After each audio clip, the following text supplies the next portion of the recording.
우리가 지금 고난주간 특별 기도 집회로 7번 집회를 진행을 하고 있습니다. 오늘 두 번째 시간입니다. 우리가 이 7번 집회를 통해서 예수님께서 십자가에 못 박히셔서 하신 말씀 7마디의 말씀이 있는데 그것을 십자가상의 7말이라 그래서 가상 7언이라고 말합니다. 그 말씀을 통해서 우리가 같이 은혜를 나누기를 바랍니다. 우리 신앙생활은 예수님께서 우리에게 말씀하신 것처럼 자기를 부인하고 자기 십자가를 지고 가는 것, 이것이 신앙생활입니다.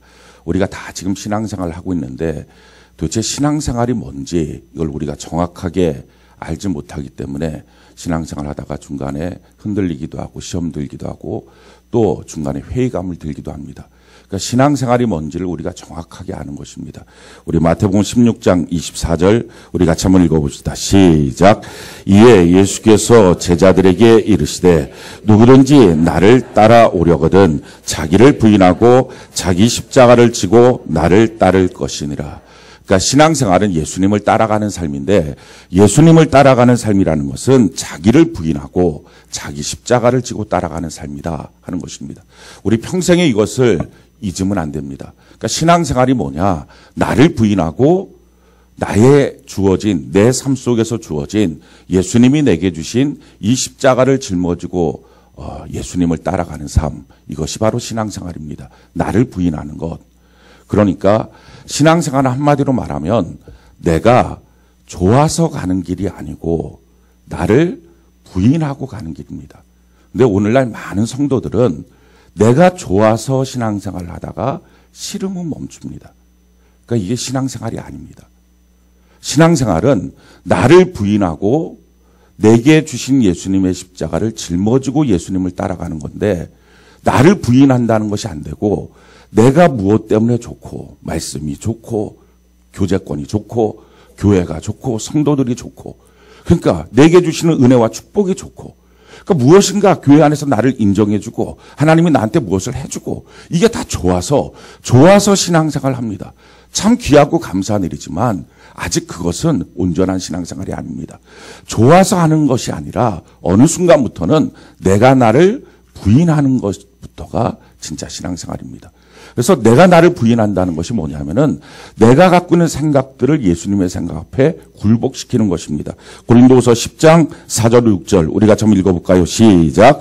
우리의 싸우는 무기는 육신에 속한 것이 아니요 오직 어떤 견고한 징도 무너뜨리는 하나님의 능력이라 모든 이론을 무너뜨리며 하나님 아는 것을 대적하여 높아진 것을 다 무너뜨리고 모든 생각을 사로잡아 그리스도에게 복종하게 하니 너희의 복종이 온전하게 될 때에 모든 복종하지 않는 것을 벌하려고 준비하는 중에 있노라. 아멘. 우리의 모든 생각을 사로잡아서 그리스도 앞에 복종시키는 것, 이것이 신앙생활입니다.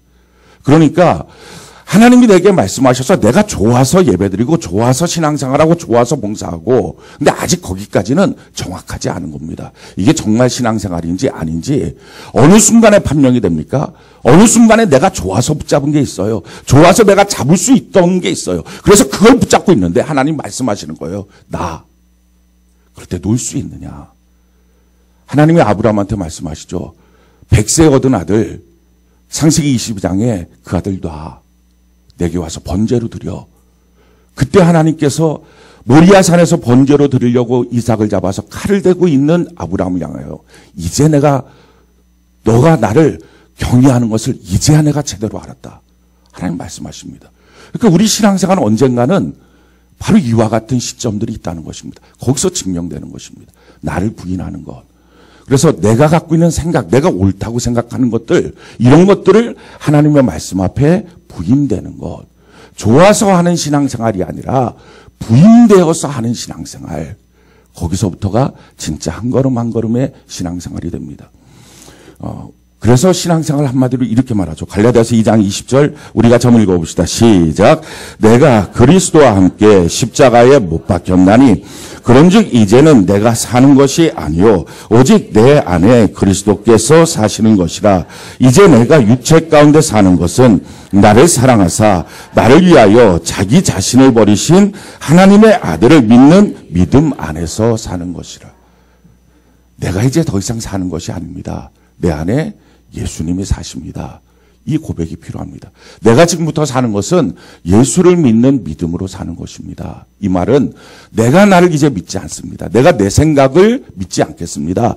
예수님을 믿습니다. 하나님의 말씀을 믿고 말씀을 믿는 대로 살겠습니다. 이 고백입니다. 사람은 믿는 대로 살게 됩니다. 내가 성경을 믿으면 결국은 성경대로 살게 됩니다. 그런데 내가 만약에 내 자신을 믿으면 내 마음과 내 육체가 원하는 대로 살게 됩니다. 내가 무엇을 믿고 사느냐? 원래 사람들은 다 자기 자신을 믿고 삽니다. 그래서 하나님 말씀하십니다. 예수님 따라가는 신앙생활, 하나님의 은혜로 말미암아 신앙생활을 시작했다면 이제부터는 내가 나를 믿는 신앙생활이 아니라 여기서 좀 내려놓고 나를 부인하고 예수님을 믿는 신앙생활, 할렐루야, 하나님의 말씀을 믿는 신앙생활, 이걸로 바뀌어져야 된다는 것입니다. 그게 신앙생활이라는 거예요. 그러면 왜 내가 나를 부인해야 될까? 나라고 하는 것이 도대체 뭐가 그렇게 큰 짐이길래 왜 나를 자꾸 부인하라 그럴까? 이유는 우리의 신앙생활이 진공 상태에서 되는 것이 아니라 우리에게 도전하는 악한 마귀가 있습니다. 그리고 이 마귀는 우리의 마음과 생각에서 도전합니다. 그러니까 사람들이 속는 거예요. 마귀가 노는 생각인데 내 생각이라고 속는 거예요. 예수팔 생각을 가룟 유다한테 놓았어요. 근데 그 생각을 가룟 유다는 자기 생각인 줄 아는 거예요. 거기서 만약에 자기가 자기를 부인한다는 신앙생활을 했다면 결코 가룟 유다 같이 인생을 망하지 않을 것입니다. 근데 우리가 우리 신앙생활을 하면서 내 생각 속에 마귀가 집어넣은 생각이 있다는 것을 인정하지 않고 믿지 않고 깨닫지 못하니까, 거기에 대해서 분명하지 않으니까 마귀가 생각을 집어넣으면 그냥 그게 내 생각인 줄 알고 사는 것입니다. 이게 잘 분별이 안 되기 때문에 우리 신앙생활을 할 때에 항상 내 생각을 부인하고 하나님의 말씀을 믿고 따라가기를 바랍니다. 이게 신앙생활입니다. 그래서 성경이 뭐라고 했느냐, 말씀이 뭐라고 했느냐, 우리가 이 말씀 기억합시다. 야고보서 4장 7절 우리 같이 한번 읽어봅시다. 시작. 그런즉 너희는 하나님께 복종할지어다. 마귀를 대적하라. 그리하면 너희를 피하라. 하나님께 복종하는 것, 마귀를 대적하는 것, 우리 이런 간명한 신앙생활하는 은혜가 있기를 바랍니다. 우리의 머릿속에 있는 생각들, 마귀가 집어넣은 귓속말들이 너무 많습니다. 이걸 우리 속이는 거예요. 대표적인 예, 요즘에 우리 교회에서 계속적으로 말씀이 증거되고 있는 대표적인 예, 죄짓지 말고 살아야 된다. 성경대로 살아야 된다. 근데 우리가 어떻게 생각을 합니까? 이 말씀을 들으면서 마음속에 그래, 저게 좋은 거지 라고 생각해요. 그러면서도 자기 마음속에는 그러니까 죄짓지 않도록 노력해야지, 이렇게 생각해요. 내가 죄짓지 않도록 노력할게요. 힘들겠지만 노력해볼게요. 이 정도로 생각해요. 그러니까 여전히 이 죄를 향해서 마음의 문이 완전히 닫혀있는 게 아니에요. 열려있는 거예요. 그러니까 얼마나 틈을 타고 들어오겠어요. 왜? 우리가 지금까지 살았던 게 죄인데 이 죄에 대해서 내가 노력할게요. 내가 가능하면 안 짓도록 노력할게요. 완전히 문을 닫지 않는 거예요. 열어놓는 거예요. 왜? 그것이 내 생각이 최고 결정체예요. 내가 노력하는 최고 결정체는 어찌하든지 한번 해볼게요. 그 정도예요. 그러니까 여기에 멈춰서는 안 돼요. 자기를 부인해야 돼요. 자기 생각 갖고 신앙생활이 안 돼요. 나를 부인하고 하나님의 말씀으로 돌아가야 돼요. 하나님의 말씀은 우리에게 이 사실에 대해서 뭐라고 말씀합니까? 이렇게 말씀해요. 로마서 6장 11절 우리 같이 한번 읽어볼까요? 시작. 이와 같이 너희도 너희 자신을 죄에 대하여는 죽은 자요. 아멘. 이렇게 그냥 하라는 거예요. 나 죄에 대해서 죽었어요. 아니 문을 그냥 대충 아주 그냥 틈 열어놓으면 도둑 들어오잖아요. 문을 활짝 열어놓을 때만 들어온 게 아니라 완전히 안 잠그면 들어오잖아요. 우리의 생각의 끝은 그렇게 완전히 닿질 않아요. 왜? 내가 할 수 있는 최고는 노력해볼게요. 왜? 지금까지 살았던 것이 안 되는 게 분명하니까, 그러니까 하라고 자꾸 강단에서 말씀하니까 노력 정도 해볼게요. 그럼 나 괜찮은 성도죠. 우리가 그렇게 하면 안 돼요. 신앙생활 내 생각으로 가면 안 되고요. 하나님의 말씀으로 가버려야 돼요. 아멘이십니까? 나를 부인하고 하나님의 말씀으로 가는 거예요. 죄에 대하여는 죽은 자요. 이렇게 좀 단호해져야 된다는 거예요. 그러면서 성경이 또 뭐라고 말합니까? 로마서 6장 15절 같이 한번 읽어볼까요? 시작. 그런즉 어찌하리요? 우리가 법 아래 있지 아니하고 은혜 아래 있으니 죄를 지으리요? 그럴 수 없느니라. 이때 분명하게 좀 문을 닫아버려야 된다는 거예요. 로마서 6장 2절 우리 같이 읽어봅시다. 시작. 그럴 수 없느니라. 죄에 대하여 죽은 우리가 어찌 그 가운데 더 살리요. 사랑하는 성도 여러분, 내 생각으로 무엇인가를 신앙생활 하는 것은요, 항상 결론이 노력이에요. 노력해볼게요. 왜?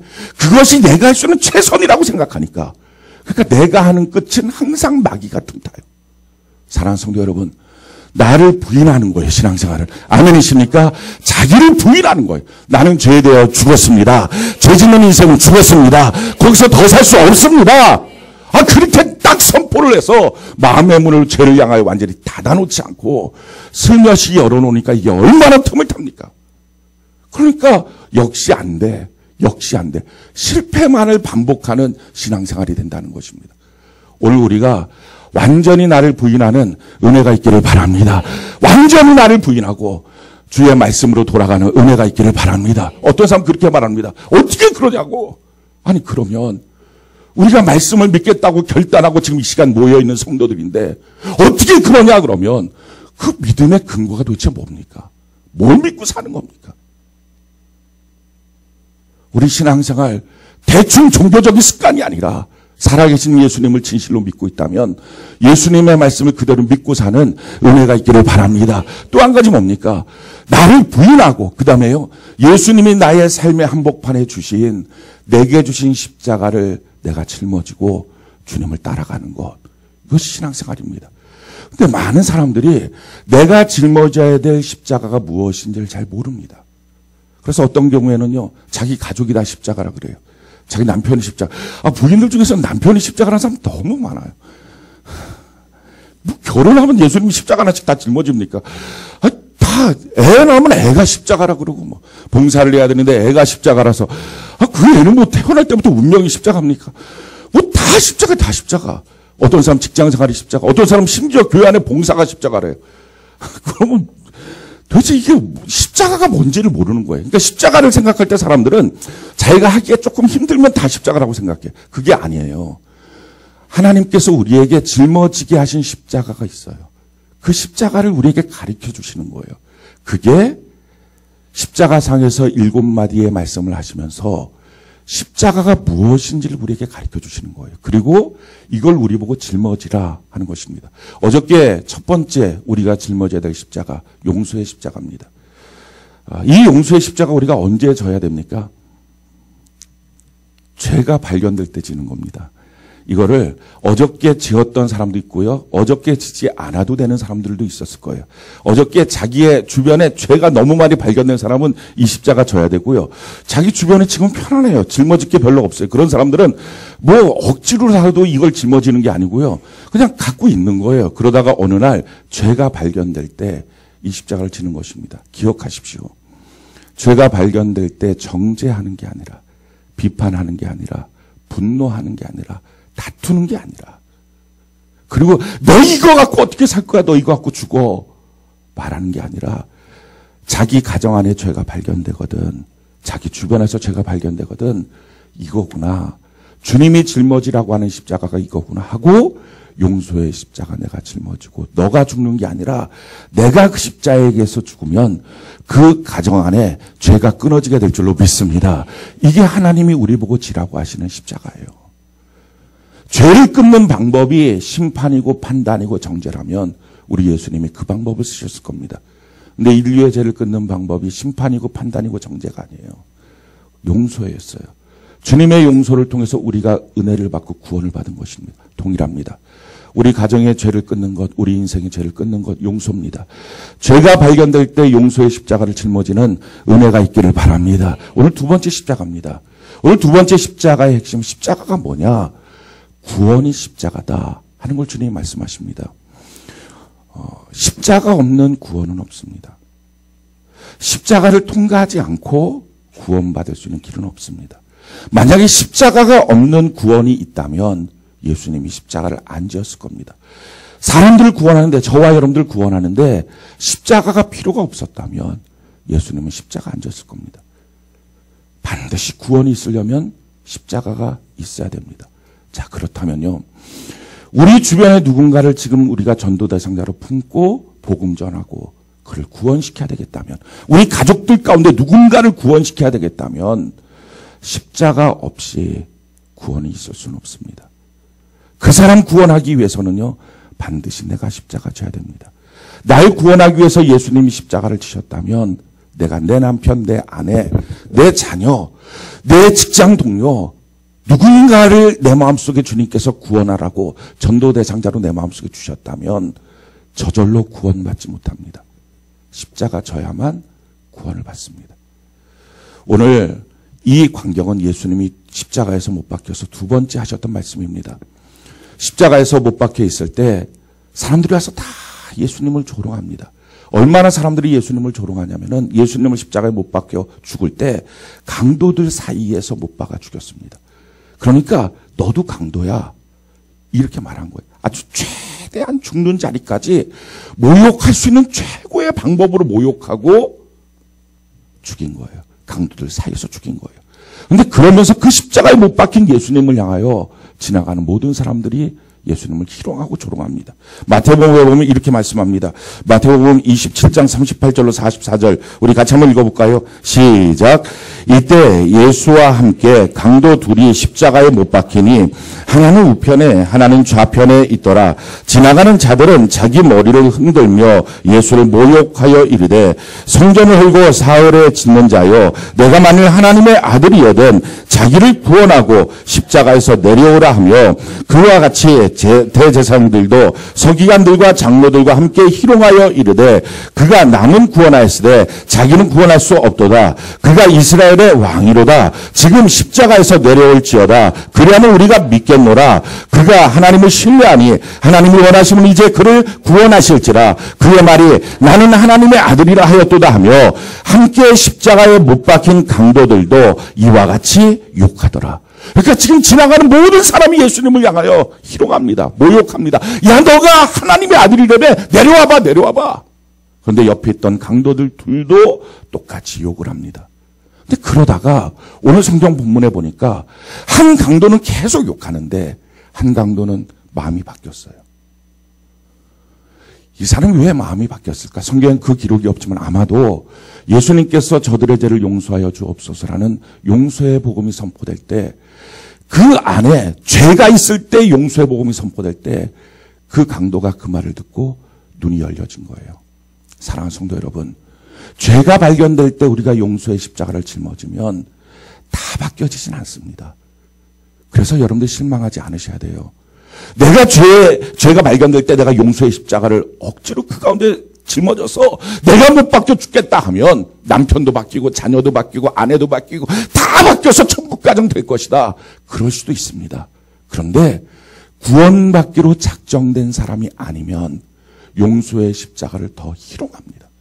그런데 주님께서 구원하기로 작정한 그 사람은 용서의 십자가가 있는 순간에 눈이 열립니다. 바뀌어집니다. 다 바뀌어지지 않았다고 거기서 낙심하지 마세요. 그 안에서 구원받을 사람이 있습니다. 스데반을 향하여 돌을 던져요. 근데 그 돌을 맞으면서 스데반이 저들의 죄를 용서하여 주옵소서. 죄가 발견될 때 용서를 말합니다. 그랬을 때 거기서 있었던 그 사울이라고 하는 청년의 눈이 열립니다. 그가 바로 사도 바울이 됐습니다. 다 바뀌어지진 않아요. 그런데 하나님이 택정한 사람은 바뀌어집니다. 그래서 용서의 십자가를 지는 것입니다. 지금 예수님의 용서의 메시지 가운데 강도 한 명의 눈이 열렸습니다. 근데 변화되지 않는 강도가 지금 뭐라고 말합니까? 이렇게 말하는 거예요. 우리 39절 같이 한번 읽어봅시다. 시작. 누가복음 23장 39절 같이 한 목소리 시작.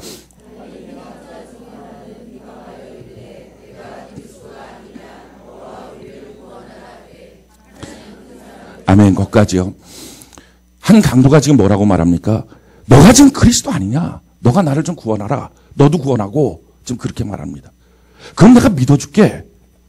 오늘 많은 사람들이 예수님을 향하여 이렇게 말합니다. 지금 나의 질병의 문제 고쳐주면 믿어줄게요.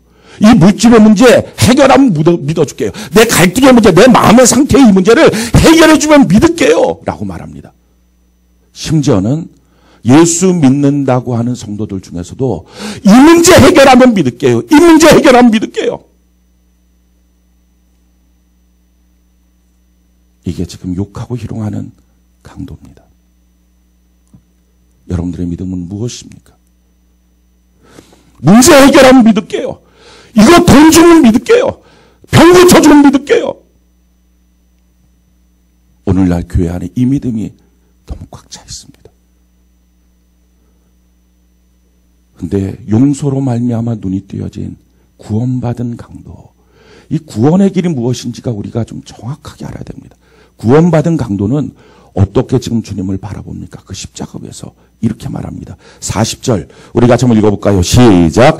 하나는 그 사람을 꾸짖어 이르되 내가 동일한 정죄를 받고서도 하나님을 두려워하지 아니하니. 제일 첫 번째 뭐를 발견합니까?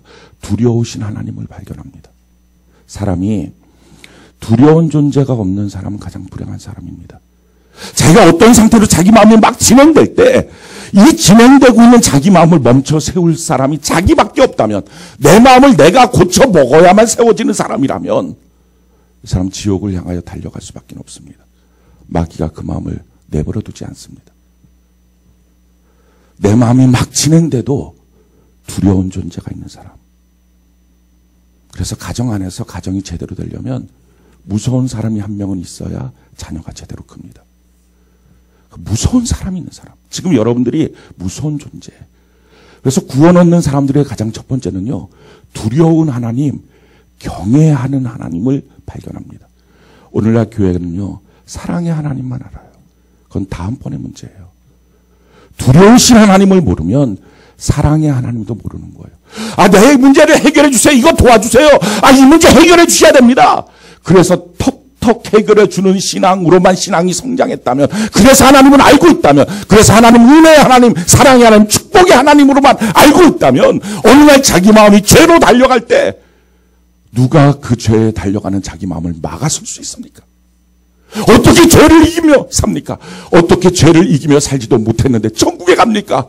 어떻게 그 인생이 하나님 안에서 구원받은 백성이라고 말할 수 있습니까? 잘못된 신앙으로 가는 이유는 두려우신 하나님을 만나지 못한 거예요. 지금 이 강도는요, 두려우신 하나님을 만나요.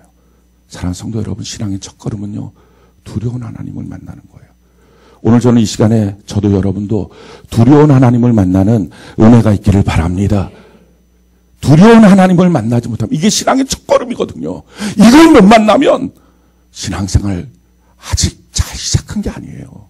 무서운 하나님, 겁나는 하나님, 내 인생을 심판하실 수 있는 하나님, 그 하나님을 만나는 것. 그 다음에 어떻게 합니까? 두 번째 보니까 41절 우리 같이 한번 읽어봅시다. 시작. 우리는 우리가 행한 일에 상당한 복을 받는 것이니 이에 당연하거니와 이 사람이 행한 것은 옳지 않은 것이 없느니라 하고 자기의 죄를 발견합니다. 사실은 자기의 죄가 발견되니까 두려우신 하나님이 발견되는 거예요. 자기가 자기 죄를 모르면요, 원망과 불평이 많습니다. 근데 자기가 자기의 죄를 알게 되면 내가 당하는 모든 삶의 고통은 항상 내 죄보다는 약하구나, 이걸 깨닫습니다. 내 죄가 발견되는 것. 그 구원의 길의 스텝은요, 두려운 하나님, 내 죄, 이게 십자가 앞에 서는 거예요. 십자가 앞에 서는 것은 사랑의 하나님, 날 위해서 구원하셨구나, 감사하다, 은혜다, 눈물 쭉쭉쭉.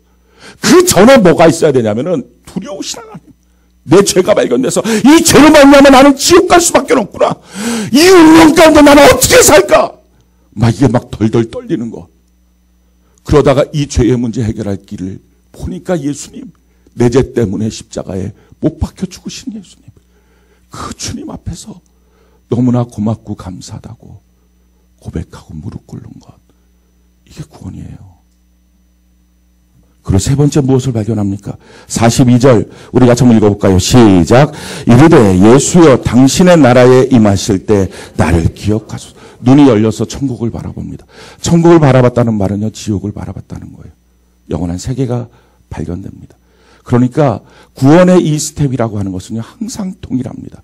신앙생활 첫걸음에 그게 안 됐다 할지라도 반드시 구원의 길로 들어서기 위해서는 이것이 발견돼야 됩니다. 내 죄가 보여야 되고요, 심판하신 하나님이 보여야 되고, 그 두려우신 하나님을 보여야 되고, 그리고 이 영원한 지옥과 천국이 보여져서 이 문제를 어떻게 해결할까? 이 지옥의 운명에서 내가 어떻게 해결할까?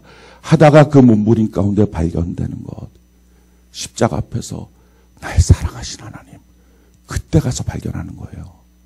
처음부터가 아니라. 그러니까 오늘날 성도들이 처음부터 맨날 사랑의 하나님, 사랑의 하나님, 위로의 하나님 이러니까 교회 나와서 위로받아야 되잖아요. 사랑받아야 되잖아요. 교회 와서 나를 좀 알아줘야 되잖아요. 내 마음 좀 힘들지 않게 해줘야 되잖아요. 엉망진창 신앙생활을 하고 있다는 거예요. 설교할 때도 간절하게 외치는 것을 발견하지 못하고 하나님의 마음을 모르고 뭐 이렇게 목사가 소통만 치고 뭐라 그러냐 듣기 싫으면 만들어버리고. 왜요? 자기 죄 심판하신 하나님, 그 두려우신 하나님, 나의 운명적인 지옥, 이거를 발견하지 못하고 신앙생활을 하니, 좋기만 해서 신앙생활을 시작했으니 어느 날 이 부담스러운 것 앞에서는 자기가 자꾸 싫어지는 거예요. 그러니 정작 구원의 길을 걸어가지 못하는 겁니다. 오늘 이와 같이 그 눈이 띄어져서 고백하는 이 한강도에서요. 예수님 뭐라고 말씀하십니까? 우리 43절 우리 같이 한번 읽어볼까요? 시작. 예수께서 이르시되 내가 진실로 내게 이르노니 오늘 내가 나와 함께 낙원에 있으리라 하시니라. 아멘. 이 한강도는 예수님에게서 그걸 봤어요. 심판하신 하나님. 그 십자가 앞에서 우리의 죄를 다 짊어지고 죄의 값이 무엇인지를 발견했어요. 그 두려우신 하나님을 발견했어요. 영원한 지옥과 영원한 천국을 발견했어요. 그래서 구원에 대한 눈이 열렸어요. 오늘날은 어떻게 해야 됩니까? 이걸 발견시키는 것이 교회예요. 그래서 누구든지 성도들을 보면, 교회 공동체를 보면 두려우신 하나님을 발견해야 돼요. 그 성도들과 똑같이 교제하고 있다가 어느 순간에 성도가 아니야, 나 이거 안 돼. 너무 미안해, 너무 죄송해. 이렇게 하면 안 되겠어. 왜 그러는데? 하나님 별로 안 좋아하시는 것 같아. 자기 마음이 아니고 자기는 지금 가고 싶고 갈 수 있고 붙잡고 싶은데 하나님이 멈춰서게 해. 그럼 처음에는 어리둥절하겠죠. 뭐 하는 짓이야 도대체. 어디다 대고 그렇게 해? 라고 할 거예요. 배신감도 느낄 거예요. 근데 그런 것들이 성도들의 삶 속에 반복되기 시작하면 저들이 뭔가 자기 마음대로 하는 자들이 아니구나. 저들이 뭔가 좀 두려워하는 게 있구나. 마음대로 사는 존재들이 아니구나. 자녀들이 봤을 때 자기 부모가 성질 나면 마음대로 자기한테 하는 것. 그럴 때 막 성질을 내는 순간에 갑자기 딱 멈춰서 미안해. 이거 하나님이 금지시킨다. 막 그렇게 하는 모습들을 보이면 뭐가 있구나. 두려우신 하나님, 겁나는 하나님, 멈춰 세울 수 있는 하나님. 그리고 자기의 죄 때문에 몸부림치고 회개하고 죄에 대해서 굉장히 예민하고 민감하고 영원한 천국과 지옥을 발견하고 천국을 향하여 달려가겠다고 열정을 내는 그 사람들의 모습. 이게 교회 공동체고 이게 성도입니다. 그 성도들을 통해서 오늘날 사람들이 구원을 얻어야 되거든요. 근데 오늘날의 교회의 무능력이 뭡니까? 큰 건물이 없는 게 아니고요. 돈이 없는 게 아니고요. 사람들이 지식이 없는 게 아니고요. 구원의 십자가를 지고 있지 않는 거예요. 성도들을 보면서 누구도 이 사람이 지금 두려워하는 존재가 있다. 이 사람이 지금 주인이 아니고 종이다. 이걸 못 느껴요. 지 좋으면 하고 지 싫으면 안 해버리고 너나 나나 뭐가 다르냐. 너 마음과 육체가 원하는 대로 사는 거나 나랑 무슨 차이가 있냐. 이것이 오늘날 성도들을 향한 조롱거리가 되고 말았어요. 죄에 대해서도 예민하지도 않아요.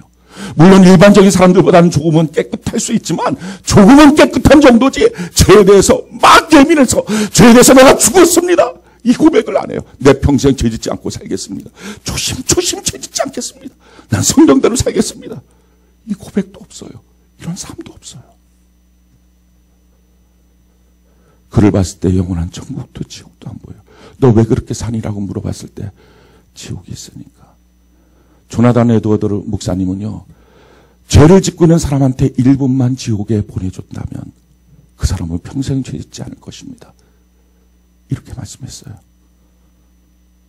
그래서 조나단 에드워드 목사님, 미국의 제1차 대각성 운동을 일으켰던 목사님인데 그분의 기도가 이겼어요. 하나님, 우리 교회 성도들 중에 누군가가 죄 짓고 있다면 1분만 지옥에 보냈다 오게 해주세요. 1분만. 그게 성도들 사랑하는 목사님의 기도였어요. 만약에 제가 여러분들 누군가를 손잡고 그렇게 울면서 기도하고 있다면 목사님 뭐 이런 기도를 해. 복 달라는 기도는 안 하고 그러시지 않겠습니까? 교회의 무능력들. 구원의 십자가가 없는 거예요. 내가 누군가를 구원하기 위해서는요. 우리의 삶이 어떻게 해야 됩니까? 이 구원의 십자가를 짊어져야 돼요. 두려우신 하나님, 내 죄에 대해서 예민한 사람, 영원한 천국과 지옥을 명확히 알고 그 가운데서 걸어가면서 내 삶을 통해서 그에게 말해주는 거. 그냥 교회 좋아. 나오니까 너무 행복해. 나오니까 너무 은혜로워. 혹시 우리의 전도가 그거밖에 없지는 않습니까?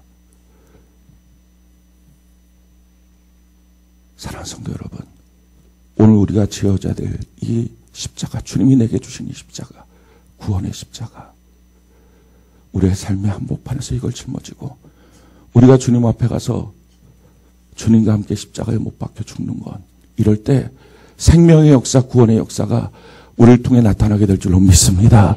이것이 오늘 우리 주님이 우리에게 요구하시는 십자가입니다. 여러분 다 지금 전도 대상자가 있지 않습니까? 아니 정말 여러분들 가정 안에는 예수를 믿노라고 하면서도 제대로 잘 믿지 않는 사람들도 있지 않습니까? 교회는 같이 나와도 그렇지 않는 사람들, 어쩌면 내 자녀들이 그럴 수도 있지 않습니까? 우리가 보여줘야 될 게 뭡니까? 그들에게 교회 가면 좋아. 오늘 얼마나 많은 사람들이 교육적인 이유로 교회를 데리고 옵니다. 교회 가서 배우는 거 나쁜 거 안 배우니까 교회 가면 좋아. 정말 신앙은요, 우리가 이 구원의 십자가 짊어지고 두려우신 하나님, 나를 멈춰 세우는 하나님, 내 죄가 발견돼서 죄에 대해서 예민하고 덜덜 떨고 조심조심 걸어가는 인생의 모습. 왜? 지옥이 있고 천국이 있으니까.